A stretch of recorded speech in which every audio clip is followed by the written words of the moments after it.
Sudah muncul PPT-nya ya? Sudah, Bu. Sudah. Baik. Pada bab yang pertama hari ini kita akan membahas tentang pengantar anatomi fisiologi manusia ya, Adik-adik ya. Jadi kita pahami terlebih dahulu apa itu istilah anatomi dan fisiologi ya.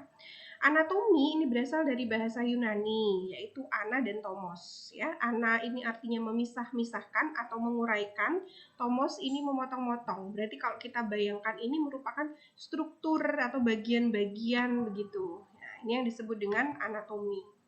Secara istilah, anatomi diartikan sebagai ilmu yang mempelajari struktur atau susunan tubuh manusia dan hubungan antar bagian yang satu dengan bagian yang lain. Jadi memang kita akan membahas nih dari satu potongan organ dengan organ lainnya, tetapi organ yang satu dengan organ yang lainnya ini akan bersinergi membentuk suatu sistem organ yang nantinya dia akan menjalankan suatu fungsi tertentu. Nah, ini yang disebut dengan anatomi.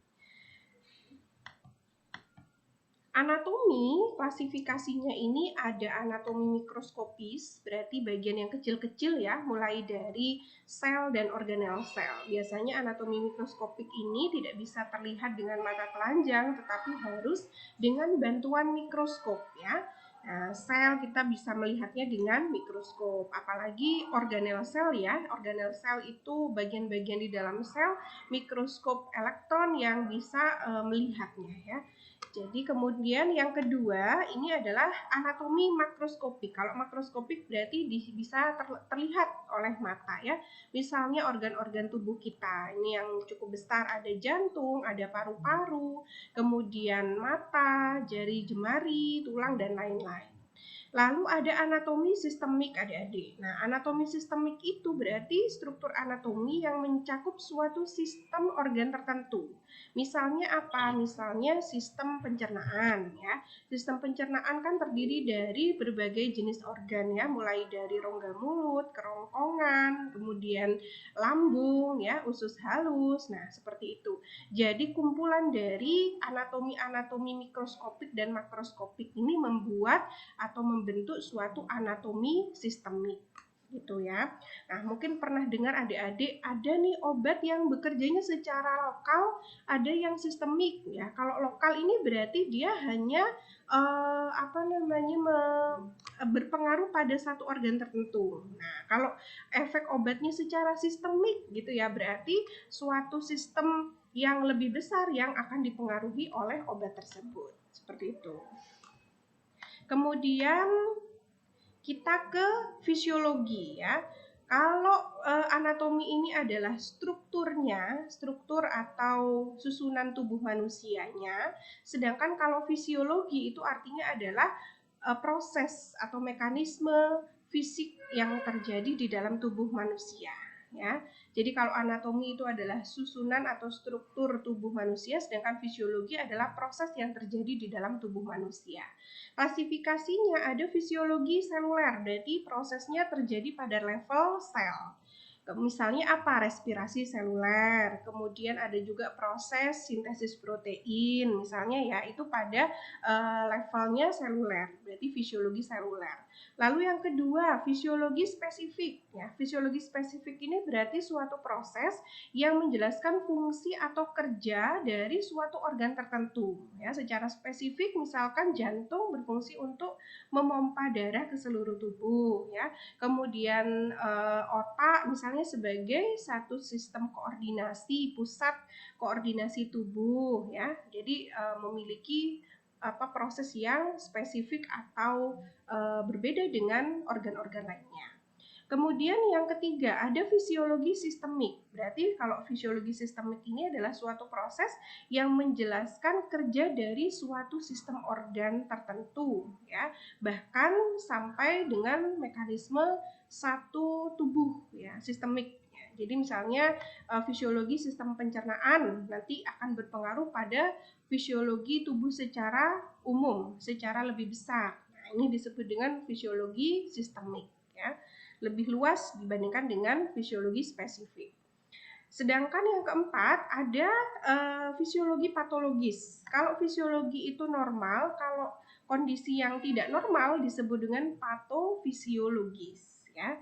Jadi pato itu kondisi di mana kita mengalami gangguan di dalam tubuh kita sehingga menimbulkan suatu penyakit, ya. Ini disebut dengan patofisiologis. Berikutnya, ya, jadi kalau kita gabungkan berarti anatomi fisiologi manusia ini adalah ilmu yang mempelajari tentang susunan atau potongan tubuh atau struktur tubuh yang kaitannya juga dengan fisiologi atau mekanisme kerja di dalam tubuh. Ya, jadi perpaduan antara susunan tubuh dengan proses yang terjadi di dalam tubuh. Nah, kita masuk ke dalam makhluk hidup, ya. Dalam hal ini adalah manusia memiliki ciri-ciri yaitu tersusun dari suatu organisasi yang terstruktur, ya, mulai dari yang tingkatannya kecil sampai dengan tingkatannya yang lebih besar. Ya, kenapa? Nanti dari susunan organisasi itulah yang akan menentukan fungsi-fungsi secara spesifik. Itu ciri makhluk hidup. Yang kedua, dia akan melakukan proses metabolisme. Proses metabolisme itu apa? Proses yang terjadi di dalam tubuh manusia yang melibatkan unsur-unsur biokimia yang dibantu oleh enzim, ya. Metabolisme ini ada proses anabolisme, ada juga proses katabolisme. Kalau anabolisme berarti membentuk suatu zat yang kompleks dari zat yang sederhana. Sedangkan katabolisme adalah reaksi pemecahan unsur atau zat yang kompleks menjadi senyawa yang lebih sederhana. Itu proses metabolisme. Contohnya apa kalau pada manusia? Ya, misalnya respirasi sel yang terjadi di dalam mitokondria, ya, itu termasuk dalam metabolisme. Kemudian responsiveness, ya, makhluk hidup ini atau manusia ini memiliki kemampuan untuk merespon adanya stimulus yang bekerja padanya. Misalnya ada stimulus tusukan jari pada jari kita, ya, maka kita akan merespon. Ini berarti yang bekerja adalah sistem syaraf kita. Kemudian makhluk hidup juga tumbuh, ya. Tumbuh itu berarti secara kuantitatif, misalnya dari tinggi badan. Ini ya, dari misalkan berapa ya? Ini dari anak-anak menjadi dewasa kan semakin tinggi. Kalau yang kedua ini berkembang, ya. Kalau berkembang ini secara kualitatif, secara kualitas, misalnya kesuburan, ya, itu termasuk dalam development. Jadi beda antara growth and development. Ya, kalau growth ini secara kuantitatif, kalau development secara kualitatif. Kemudian makhluk hidup juga mampu untuk bereproduksi, ya, bereproduksi untuk melestarikan keturunannya, ya, sehingga kita punya juga sistem reproduksi. Nah, dari ciri-ciri makhluk tersebut yang sudah kita bahas, berarti di dalam satu organisasi tubuh manusia itu membutuhkan sistem-sistem yang bekerja secara spesifik untuk memenuhi kebutuhan-kebutuhan kita, ya. Misalnya metabolisme tentu didukung dari sistem pencernaan dan pernafasan. Responsiveness itu berarti dari sistem syaraf dan endokrin. Growth, ya, bisa dari hormonal, ya. Endokrin juga kan ada hormon-hormon pertumbuhan, kemudian juga misalkan hormon yang selain growth hormon juga ada hormon yang bisa menginduksi adanya pembelahan sel sehingga kita bisa lebih tinggi, begitu ya. Kemudian development dan reproduksi. Nah, dari sinilah kemudian kita akan mengenal berbagai jenis sistem organ, ya. Sekarang kita masuk ke tingkatan atau level organisasi. Tadi disinggung bahwasanya makhluk hidup itu mempunyai organisasi hidup yang mulai dari level yang paling kecil sampai yang paling besar, ya. Jadi level terkecil makhluk hidup manusia itu adalah atom ataupun ion, ya. Kita mengenal di kimia dasar mungkin ada atom karbon, hidrogen, oksigen, ada juga ion misalnya ada kalsium, begitu ya. Nanti atom ini menyusun molekul, misalnya hidrogen dengan oksigen membentuk H2O, ya. Molekul-molekul ini akan membentuk yang namanya makromolekul. Makromolekul ini di dalam tubuh ada protein, lipid, dan karbohidrat. karbohidrat. Kemudian setelah makromolekul akan membentuk organel, sel ya, ada mitokondria, ada nukleus, ada sitoplasma, ada retikulum endoplasma yang memiliki fungsi-fungsi yang sudah kita pelajari di biologi dasar dulu ya. Kemudian organel lebih besarnya lagi ada level sel, tingkat sel. Di dalam tubuh kita banyak sekali sel-sel ya. Ada sel syaraf, ada sel otot ya, ada sel darah yang secara bentuk dan fungsi ini berbeda-beda ya. Kemudian sel-sel tersebut nanti akan bergabung satu dengan lainnya membentuk jaringan. Jadi kumpulan-kumpulan sel ini adalah jaringan ya. Dari jaringan kemudian dia akan tersusun berlapis-lapis begitu ya, membentuk yang namanya organ ya. Ini misalkan dicontohkan ada organ lambung ya kalau di pencernaan ya. Lalu dari organ-organ itu membentuk sistem organ. Nah, sistem organ inilah yang memenuhi kebutuhan-kebutuhan makhluk hidup ya. Sistem organ terdiri dari berbagai macam organ mulai dari organ rongga mulut, kemudian kerongkongan, lambung sampai dengan anus ya. Nah, sistem organ yang satu dengan sistem organ yang lain saling berkoordinasi, bergabung membentuk organisme ya. Jadi organisme ini adalah kumpulan dari semua sistem organ di dalam tubuh kita ya, menjalankan fungsi-fungsi tertentu dan saling berkaitan satu dengan yang lainnya ya. Nah, kemudian komposisi tubuh manusia ini ada 55%-nya berupa air. Jadi kebutuhan akan air kita itu sangat tinggi karena susunan tubuh kita 55%-nya adalah air. Lalu 35%-nya ini senyawa organik. Senyawa organik itu seperti apa? 15% protein, 15% lipid, dan 5% karbohidrat ya. Kemudian 10%-nya ini berupa senyawa anorganik yaitu kation dan anion ya. Ada natrium, ada kalium, magnesium, klor, bikarbonat ya. Di mana mineral ini nanti akan sangat berperan penting di dalam proses metabolisme dalam tubuh kita ya. Banyak proses-proses fisiologis yang membutuhkan mineral. Walaupun konsentrasinya kecil 10%, tetapi fungsinya cukup besar ya, harus diperhitungkan di dalam proses fisiologis. Nah, sekarang kita ke cairan tubuh manusia ya. Kita tadi bilang bahwasanya 55% kandungan tubuh manusia itu berupa air. Tapi tidak semuanya dalam bentuk air H2O begitu ya, Adik-adik ya. Cairan tubuh manusia ini ada dua jenis, yaitu cairan intraseluler atau yang ada di dalam sel, ini 60%. Sedangkan yang kedua ada cairan ekstraseluler, berarti yang ada di luar sel. Ya, yang ada di luar sel ini ada di 5% di plasma darah kita ya. Di cairan darah itu kan ada plasma yang warnanya kuning itu Adik-adik. Nah, ini 5% menyusun tubuh kita. Kemudian 15%-nya ini ada di cairan interstisial ya. Cairan interstisial itu adalah cairan yang berada di luar sel tetapi di dalam suatu organ, begitu ya. Kemudian yang berikutnya ada 20% ini adalah cairan transseluler. Cairan transseluler ini berada atau disekresikan oleh jaringan epitel, misalnya pada enzim pencernaan, kemudian ada keringat, ada cairan sinovial ya adik-adik ya. Kalau cairan sinovial ini kan cairan yang ada di sendi kita. Kemudian ada cairan cerebrospinal, ini cairan yang ada di otak. Itu ya. Jadi tahu ya bedanya ya antara plasma darah ini yang ada di pembuluh darah. Kalau cairan interstisial ini cairan yang ada di dalam organ ya, di dalam organ, misalkan pembuluh limfa itu ada cairan interstisial. Kalau cairan transseluler ini berada di luar sel ya, di antara organ-organ gitu ya. Berarti tidak di dalam organ, jadi di transseluler. Ada enzim pencernaan ya, ada keringat ya. Enzim pencernaan ini kan dilepaskan oleh dinding-dinding usus halus ya, masuk ke dalam lumennya, berarti keluar dari organ. Keringat juga begitu, keluar dari organ. Kalau cairan sinovial juga sama, keluar dari sendi. Kemudian cairan cerebrospinal keluar dari sel-sel otak, ada di dalam suatu rongga begitu ya. Nah, itu dia cairan seluler, ekstraseluler dan intraseluler.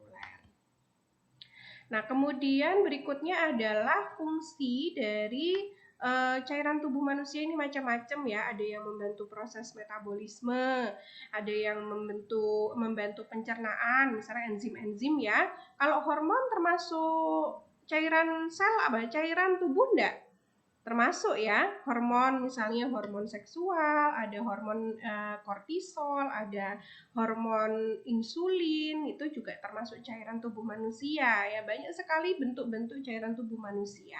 Termasuk juga misalnya seputum ya. Seputum itu kan dahak ya, dahak yang diproduksi oleh sel-sel di daerah pernafasan karena ada satu infeksi dia membentuk dahak. Ini termasuk cairan tubuh manusia juga ya. Kemudian nanah itu ya juga termasuk. Lalu ada cairan ludah ya, termasuk cairan tubuh. Jadi banyak sekali cairan tubuh manusia bentuk-bentuknya ya. Lalu fungsinya ada juga sebagai sarana keluar masuknya zat makanan, menjaga keseimbangan suhu tubuh ya. Kalau kita misalkan terjadi panas tinggi di dalam tubuh, untuk menurunkannya kita minum air yang banyak. Nanti akan terjadi proses termoregulasi yang akan menurunkan suhu tubuh kita. Membawa zat buangan dari tubuh kita ya, misalnya berupa urin, ini kan mengeluarkan zat-zat sisa metabolisme. Lalu keringat juga begitu. Mengangkut zat ke seluruh tubuh, ini peran dari darah tentu ya. Kemudian menjalankan fungsi yang spesifik, misalnya ada hormon, ada enzim, cairan sinovial. Cairan sinovial ini olinya ya, olinya tulang-tulang sendi kita supaya tidak kropos ya, tidak aus karena dia kan dipakai untuk bergerak ya. Kemudian cairan cerebrospinal yang ada di otak ini juga sangat berfungsi di dalam memberikan makanan bagi sel-sel otak kita. Lalu ini sel ya, saya tidak menjelaskan lagi sel karena kita sudah dapat di biologi dasar ya. Di situ ada organel sel yang punya peran satu dengan yang lainnya. Nah, ini nanti dipelajari di rumah. Barangkali minggu depan ada post-testnya ya. Saya refresh sedikit mungkin apa fungsi mitokondria, misalnya tempat respirasi seluler gitu ya, atau the power of cell. Apa fungsi ribosom, tempat sintesis protein gitu. Jadi dengan ini saya menjelaskan bahwa anatomi kita itu semuanya didukung oleh mulai dari level yang paling kecil yaitu sel. Kalau selnya tidak berfungsi dengan baik, maka tentu sistem organ pun akan terganggu ya, Dedek ya. Nah, ini fungsi fisiologi sel bagi kelangsungan hidup ini sangat krusial tentunya ya, untuk proses metabolisme, untuk kontraksi otot. Ini kalau kontraksi otot berarti sel otot. Sintesis protein, kita juga butuh protein adik-adik. Protein itu tidak hanya dari makanan ternyata ya, juga berasal dari tubuh kita sendiri melalui proses sintesis protein gitu. Kemudian pertahanan tubuh pada sel-sel imun ini ya, sel darah putih ya. Kemudian untuk reproduksi ya, ini banyak sekali ya. Tidak hanya 5 ini sebenarnya fungsi sel, banyak sekali tergantung dari jenis selnya. Kalau sel syaraf ya berarti fungsinya adalah untuk mengkoordinasi sistem tubuh kita ya, menyampaikan impuls dari reseptor ke otak, kemudian diberikan kepada efektor untuk direspon. Jadi semua setiap sel tubuh kita punya fungsi yang spesifik. Ini hanya contoh saja ya, Adik-adik ya. Lalu kita ke jaringan ya. Sel-sel yang berkumpul satu dengan yang lainnya akan membentuk jaringan. Jaringan manusia itu terdiri dari 4 jenis ya, berbeda dengan tumbuhan. Nanti kalau kalian belajar botani farmasi, ada sendiri jaringan tumbuhan. Kalau hewan dan manusia ini ada 4 kelompok. Ada jaringan epitel, jaringan epi itu selalu yang di tepi-tepi atau di permukaan-permukaan. Berarti nanti fungsinya ya sebagai perlindungan, pertukaran zat, absorpsi ya. Absorpsi ini berarti mengambil zat makanan ya, biasanya dia pada epitel usus halus begitu misalnya. Lalu melapisi kelenjar untuk fungsi ekskresi pengeluaran, namanya di luar sel atau di tepi sel. Jadi fungsinya lebih banyak di situ. Kemudian juga menerima rangsangan impuls. Biasanya juga misalkan pada epitel di kulit ya, epidermis, di situ kan ada sel-sel syaraf yang berfungsi sebagai reseptor ya. Itu juga menerima rangsangan dari luar. Kemudian lokasinya di seluruh permukaan kulit, di permukaan organ, dan di dinding-dinding organ. Nah, itu karakternya jaringan epitel, selalu di tepi-tepi ya. Kemudian yang kedua jaringan ikat. Nah, dari namanya jaringan ikat ini berarti fungsinya mengikat organ satu dengan yang lain ya, menyokong, melindungi jaringan organ. Ini contohnya ada tulang rawan, tulang keras ya, tendon, ligamen, ada juga darah ya. Lalu yang keempat jaringan otot. Karakternya jaringan otot ini bisa melakukan proses kontraksi dan relaksasi ya. Biasanya membantu dalam proses pergerakan. Itu ada otot rangka, ada otot jantung dan otot polos ya. Kalau otot rangka tempatnya ada di melekat pada tulang-tulang kita sehingga tulang kita bisa bergerak ya. Kalau otot jantung berarti dia menyusun organ jantung. Kalau otot polos ini dia menyusun organ-organ visceral. Misalnya ada usus halus, ada lambung ya, organ dalam pokoknya itu terlindungi oleh otot polos yang dia juga bisa kontraksi ya adik-adik ya. Misalnya lambung kita itu kan ada peran untuk meremas makanan dan menyebabkan makanan itu berpindah ke organ di bawahnya. Untuk bisa meremas makanan dia juga butuh otot ya. Otot ini yang berkontraksi berelaksasi merupakan otot polos. Lalu yang keempat yaitu jaringan syaraf ya. Jaringan syaraf ini fungsinya atau karakternya adalah memiliki kemampuan untuk mentransduksi sinyal listrik ya. Jadi dia menerima, memproses dan merespon impuls syaraf yang berupa stimulus ya. Biasanya ada di syaraf pusat yaitu otot dan sumsum tulang belakang, kemudian ada serabut-serabut otot. Nah, ini jaringan epitel adik-adik nanti bisa dibaca di rumah ya. Jaringan epitel kan tadi jaringan yang ada di tepi-tepi. Ada jaringan yang fungsinya sebagai pelapis atau pelindung, ada yang fungsinya sebagai kelenjar. Kalau kelenjar berarti dia menghasilkan cairan-cairan tubuh. Misalnya ada kelenjar eksokrin, ada kelenjar endokrin. Kalau eksokrin ini menghasilkan keringat, menghasilkan enzim pencernaan, begitu ya. Kalau contohnya ya di dinding usus halus itu menghasilkan enzim pencernaan, berarti berperan sebagai eksokrin. Tapi ada juga yang berperan endokrin. Endokrin berarti ini menghasilkan hormon. Kalau dari tipe bentuk selnya ini ada yang pipih ya. Pipih ini berarti gepeng begitu ya. Ada yang kuboid bentuk kubus, ada yang kolumnar. Kolumnar ini seperti silinder. Kemudian pseudostratificum ini berarti dia ada silianya. Ini biasanya pada sel di daerah pernafasan ya, di trakea itu kan ada silianya. Kemudian ada epitel transisional. Kalau epitel transisional ini biasanya campuran. Ada kuboid, kemudian ada pipih gitu ya. Nah, ini mendukung suatu fungsi tertentu. Tidak semuanya misalkan jaringan itu kuboid semua enggak ya. Ada yang pipih juga supaya dia lebih lentur nanti untuk bergerak ya. Jadi ada hubungannya antara bentuk epitel dengan fungsinya nanti. Nah, ini gambar-gambarnya dan letak-letaknya ya adik-adik ya.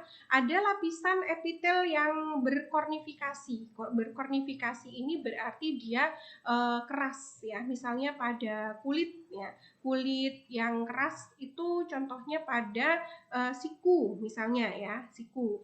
Kemudian ada juga kulit yang tidak berkornifikasi. Kalau kulit tidak berkornifikasi yang lembut ya, misalnya pada pada bagian rongga mulut bagian dalam ya, ini kan bentuknya pipih ya.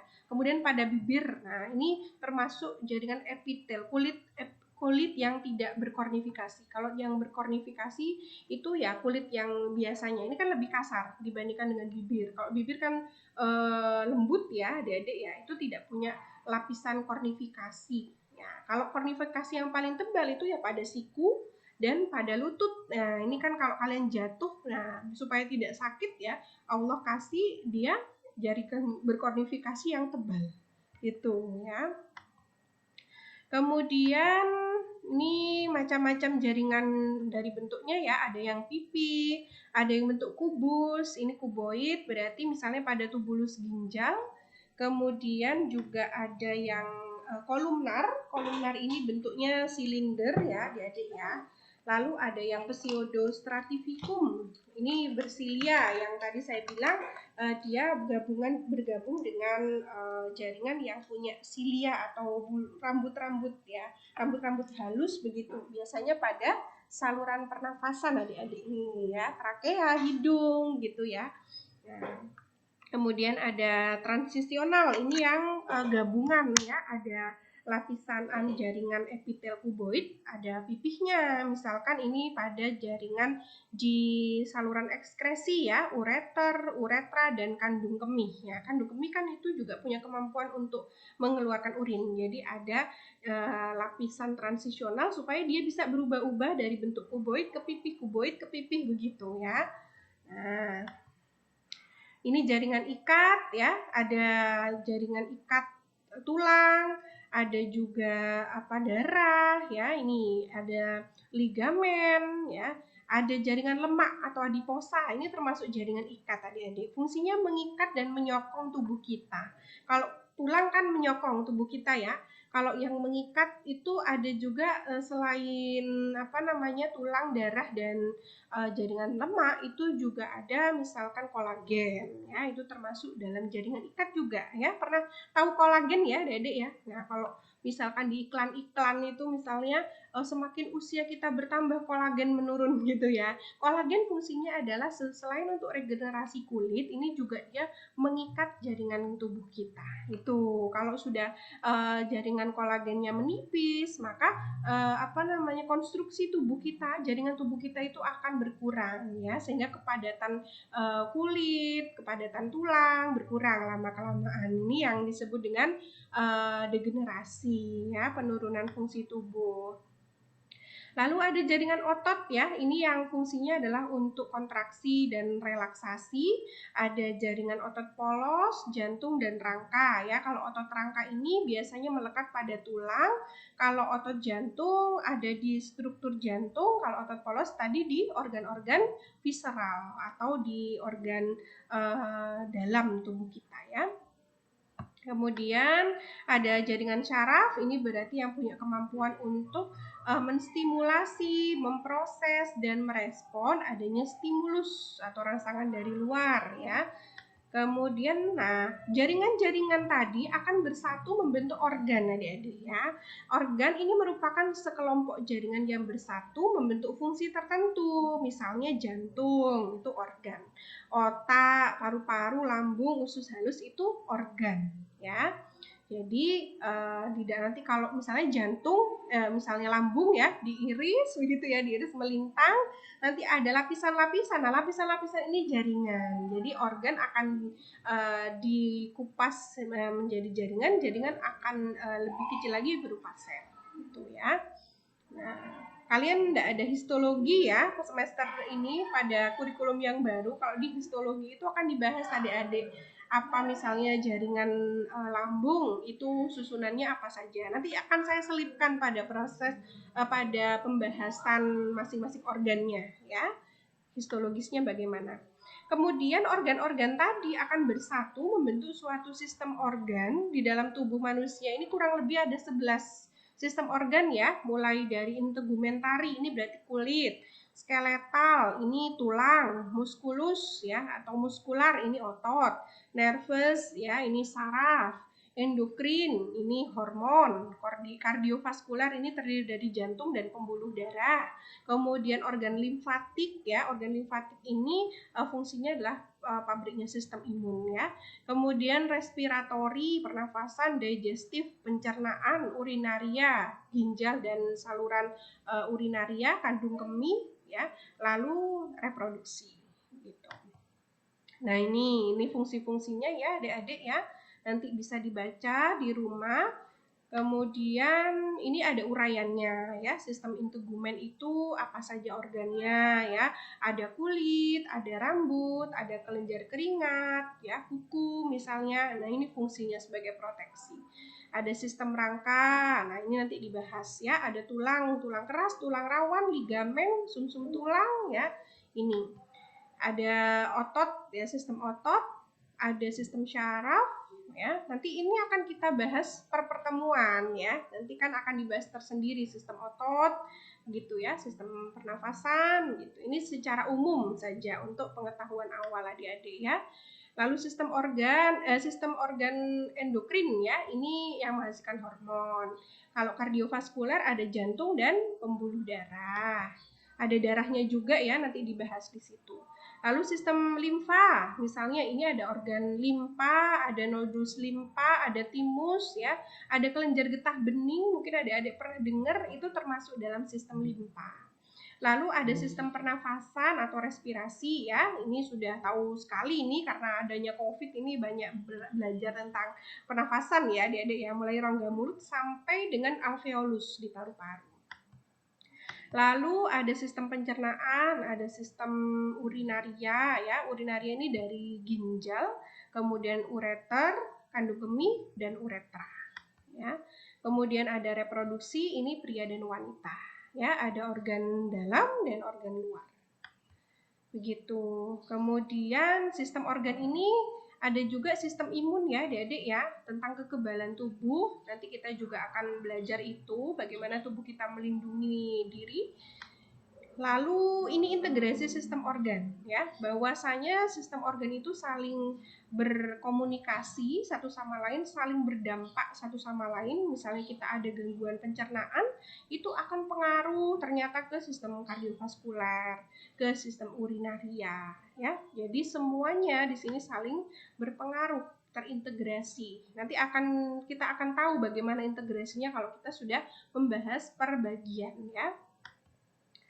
Kemudian ini masih integrasi, contohnya dalam respirasi kita mendapatkan oksigen. Kalau sistem pernafasan kita itu terganggu, maka oksigen yang akan didapatkan sedikit. Kalau oksigen yang didapat sedikit, maka akan terjadi penurunan kadar oksigen di dalam darah, ya, di dalam jantung, di dalam paru-paru, di dalam sel, sehingga nanti sel tidak akan berfungsi dengan baik. Ya, energi nanti akan turun ya. Kemudian sel-sel akan mati. Kalau sel-sel akan mati, maka terjadi disfungsi jaringan. Misalnya banyak kematian sel-sel jantung, berarti akan terjadilah penyakit yang namanya infak miokard ya. Kalau di ginjal berarti terjadi penurunan fungsi ginjal ya. Jadi banyak sekali dan sangat terintegrasi satu dengan yang lainnya. Ini bidang tubuh adik-adik ya, kalau tubuh kita dibelah ya, misalnya bidang median ini membagi tubuh bagian kanan dan kiri. Kalau bidang transversal ini membagi tubuh bagian atas dan bawah. Kalau koronal ini bagian depan dan belakang. Ya, kalau di kedokteran ini lebih rinci lagi adik-adik untuk mengidentifikasi organ tubuh itu dari sisi ini bidang. Lalu ada arah bidang. Kalau superior ini tubuh bagian atas, inferior tubuh bagian bawah. Kemudian anterior, posterior, bagian tubuh depan, belakang. Medial, lateral, bagian tubuh dalam dan permukaan. Proksimal, distal, bagian tubuh yang dekat dan yang jauh. Superficial, bagian tubuh yang lebih dekat dengan permukaan. Profundal, yang lebih dalam. Lalu ada gerakan anatomi tubuh ya, ada fleksi, ini berarti melekuk, ekstensi, memanjang ya, berarti ini kaki contohnya. Lalu ada abduksi, ini keluar dari tubuh ya, berarti menjauh, misalnya tangan begitu ke samping. Kalau abduksi mendekat ya, pronasi, supinasi.